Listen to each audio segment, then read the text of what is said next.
8.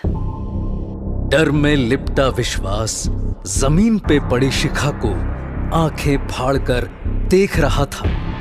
शिखा की आंखें खुली हुई थीं और उसका शरीर अकड़ा हुआ था। सब बहुत चक्के से उसे देख रहे थे। गीता भी और लोगों की तरह घबराई हुई थी। शिखा, बेटा क्या हुआ? होश में आओ बेटा। शिखा। चिंता में डूबी शिखा की मां ने गीता की तरफ देखा। गीता ने उन्हें तसल्ली दी और आगे झुक के अपनी रुद्राक्ष की माला शिखा के माथे पे लगाई। वो फिर कुछ बुदबुदाने लगी। शिखा के पापा ने वेटर की प्लेट से पानी की बोतल उठाई और अपनी बेटी के पास आए। वो उसके चेहरे पे पानी की छींटे मारने ही वाले थे, पर ठीक उसी वक्त शिखा ने झट से अपनी आंखें खोल दी। शिखा, बेटा बेटा तुम ठीक हो? हाँ बेटा, क्या हो गया था तुम्हें? अरे, अंधेरा होने से डर गई होगी। चलो चलो, अब सब ठीक है। शिखा, आर यू ओके नाउ बेटा? शिखा ने हाँ में सर हिलाया और धीरे से उठकर बैठ गई। उसके पापा ने उसे पानी की बोतल दी। उसने पानी पिया और सबकी तरफ देखा। विश्वास अभी तक उसे शॉक में देख रहा था। I'm sorry. शिखा बहुत एम्बैरेस्ड थी। गीता मासी ने उसके सर पे हाथ फेरा। किस बात का सॉरी बेटा? कुछ भी तो नहीं हुआ। चलो उठो। गीता ने शिखा का दुपट्टा उसके गले में फिर से ओढ़ाया। विश्वास आगे बढ़ा और शिखा को उठने में मदद की। उसके हाथ का सहारा लेकर जब शिखा खड़ी हुई, उसने विश्वास के चेहरे पे स्माइल देखी। विश्वास की स्माइल देखते ही शिखा फिर से अच्छा फील करने लगी। कुछ ही देर में उसने विश्वास को एंगेजमेंट रिंग पहनाई और सबने तालियां बजाई। उसने शिखा के गले को उसके दुपट्टे से ढक के सबसे तो छुपा लिया था, लेकिन शिखा के गले पे बने हाथों के निशान को उसने साफ देख लिया था। बाहर आसमान में बादल घिर आए थे। दिन में अंधेरा सा छा गया था। कुछ ही देर में तेज बारिश होने लगी। उसी वक्त गांव के पास के जंगल में से दो लोग गुजर रहे थे। मोटी प्लास्टिक की शीट से खुद को बारिश से बचाए वो चले जा रहे थे। उनमें से एक अचानक रुका, दूसरा आगे बढ़ रहा था। तभी उसके साथी ने उसके कंधे पे हाथ रख के उसे रोका। दूसरे आदमी ने पहले अपने साथी को देखा, फिर उसकी आंखों में खौफ देख के सामने देखा। वो सूखा सा जला हुआ पेड़ उनके सामने जमीन पे पड़ा था। 20-22 फुट ऊंचा मोटे तने वाला वो पेड़ जड़ों समेत उखड़ के जमीन पे गिरा हुआ था।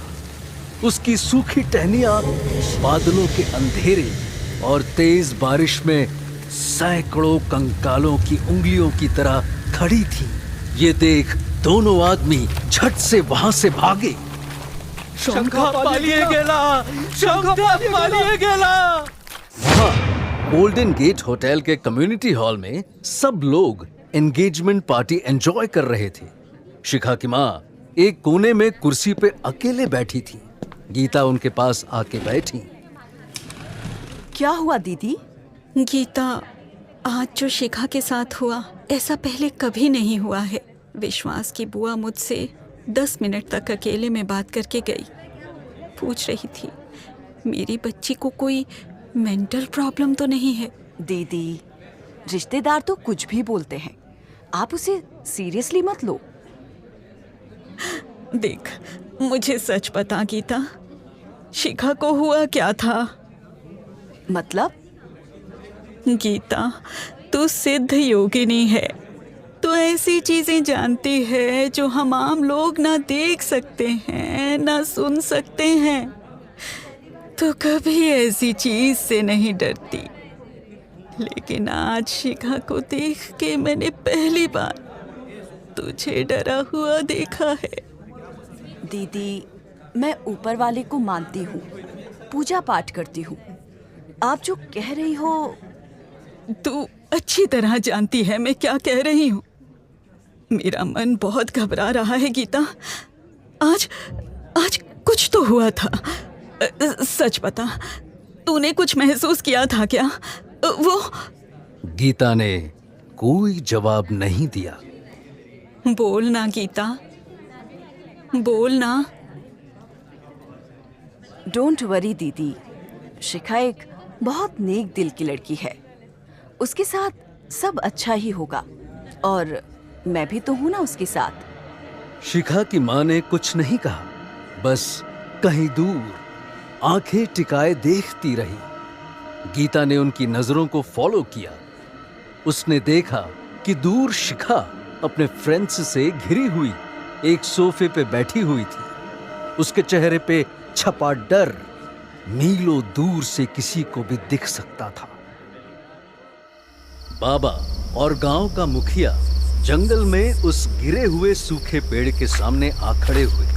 बारिश रुक चुकी थी।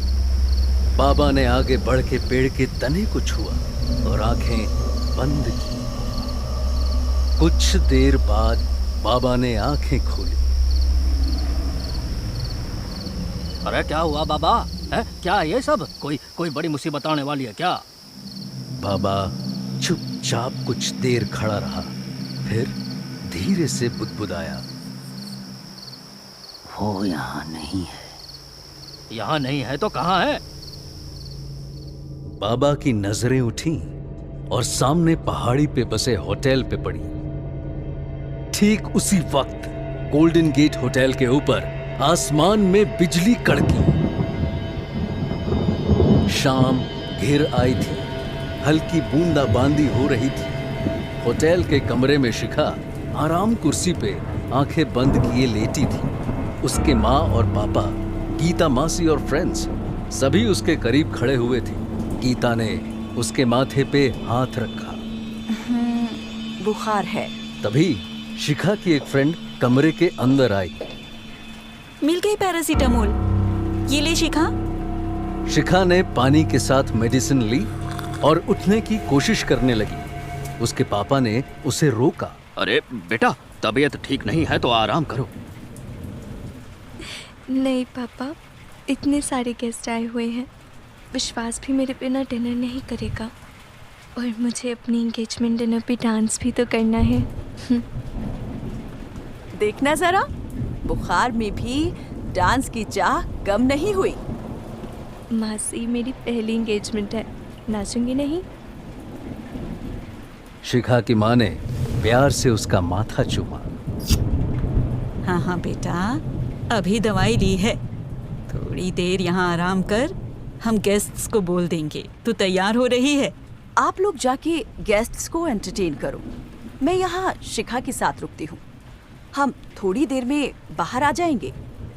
वेल, मुझे आज रात सबके रहने का इंतजाम भी देखना है। चलो हम चलते हैं। बेटा तुम रेस्ट करो। When you feel better come out. हाँ पापा। शिखा के माँ और पापा कमरे से बाहर चल दिए। जाते हुए शिखा की माँ ने गीता को इशारा करके कहा कि शिखा का ध्यान रखे। गीता ने उन्हें तसल्ली दी। फिर गीता ने सबको इशारे से कमरे से निकलने के लिए कहा। कमरे में अब सिर्फ गीता और शिखा थे। शिखा गीता को देखकर मुस्कुराई। मासी, बस 5 मिनट आराम करके ड्रेस चेंज कर लेती हूँ, फिर चलते हैं। हाँ बेटा, कोई जल्दी नहीं है। शिखा ने टेबल पर रखी बोतल से थोड़ा पानी पिया। मासी, कोई कुछ कह तो नहीं रहा था ना मेरे बारे में? अरे क्या कहेगा, कुछ भी तो नहीं हुआ, इतना मत सोच बेटा। शिखा, मुझे बता, हुआ क्या था? तू चिल्लाई क्यों? कुछ नहीं मासी। मुझे नहीं बताएगी बेटा? मुझे अंधेरे में कुछ दिखा था। क्या दिखा? कुछ तो था, मेरे ठीक सामने, और वो जो भी था बहुत गुस्से में था। मेरा वहम ही होगा मासी, लेकिन मैंने ऐसा कभी कुछ पहले देखा ही नहीं। विश्वास का हाथ पकड़ा हुआ था, इसीलिए कॉन्फिडेंस था कि कुछ नहीं होगा। आई कुडंट ब्रीथ, मेरी सांसें रुक सी रही थी। वो पेनफुल सिसकियों की आवाज़, और फिर वो जो भी था वो चीखा और उसने मेरा गला पकड़ लिया। मुझसे विश्वास का हाथ छूट गया। मुझे लगा मेरी जान चली जाएगी। उसके बाद मुझे कुछ याद नहीं। जब मेरी आंख खुली तो मैंने आपको देखा। गीता ने शिखा के गले से दुपट्टा हटाया और देखा कि जो निशान वहां था वो अब काफी धुंधला पड़ चुका था। शिखा ने गीता को नोटिस किया और शीशे के सामने जाके अपने गले को चेक किया। ओह माय गॉड मासी, ये निशान! ये तुम्हारे हाथों के निशान भी हो सकते हैं शिखा। हो सकता है जब तुमने खुद का गला छुड़ाने की कोशिश की हो, ये निशान तभी पड़े हों। मेरे साथ ये क्या हो रहा है मासी? वो भी मेरी एंगेजमेंट के दिन। बेटा, कई बार हम परछाई से डर जाते हैं। ज्यादातर वो सिर्फ परछाई ही होती है। मैं जानती हूँ तूने जो देखा वो बहुत भयानक था, पर हम सीधे सीधे ये नहीं मान सकते कि वो सच था। हो सकता है सिर्फ मन का वहम ही हो। तू डरना मत, मैं हूं ना तेरे साथ। बस एक चीज याद रखना, ऐसी कोई भी अनजान ताकत, कोई साया या कोई शख्स दिखे, उससे बात मत करना, उसकी बात का जवाब मत देना, कभी भी नहीं। शिखा डरी हुई थी, लेकिन उसने हाँ में सर हिलाया। गीता ने प्यार से शिखा को गले से लगा लिया। उसे गले से लगाते ही गीता के रोंगटे खड़े हो गए। उसे किसी की सांसें सुनाई दे रही थी।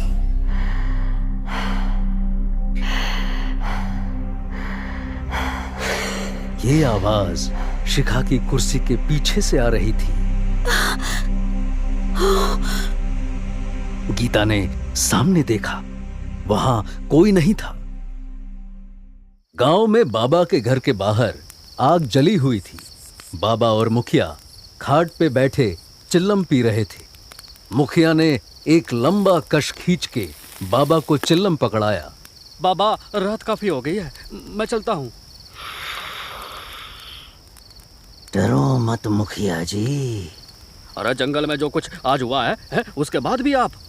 इसीलिए कह रहा हूं, आज रात देखना, चीखने की आवाज नहीं आएगी। क्यों? उसकी तलाश अब उसे कहीं और ले गई है। मतलब अब हमारा जंगल मुक्त हो गया? बाबा ने कोई जवाब नहीं दिया। वो आग में देख रहा था, जैसे सारे सवालों का जवाब वही था। उस रात शिखा अपने होटल के कमरे में लेटी हुई थी। उसे नींद नहीं आ रही थी। बुखार फिर से चढ़ गया था। उसने मोबाइल उठा के टाइम देखा। रात के 3 बज रहे थे। अंधेरे में मोबाइल की रोशनी उसकी आंखों को चुभने लगी, तो उसने आंखें बंद की और चुपचाप लेट गई। तभी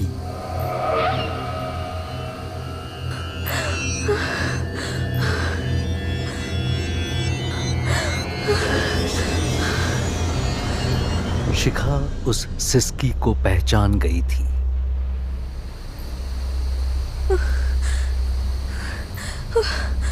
गीता मासी, मासी! कमरे के दूसरे बेड में गीता सोई हुई थी। उसने शिखा की आवाज नहीं सुनी। आवाज अब शिखा के कान के बगल से आने लगी।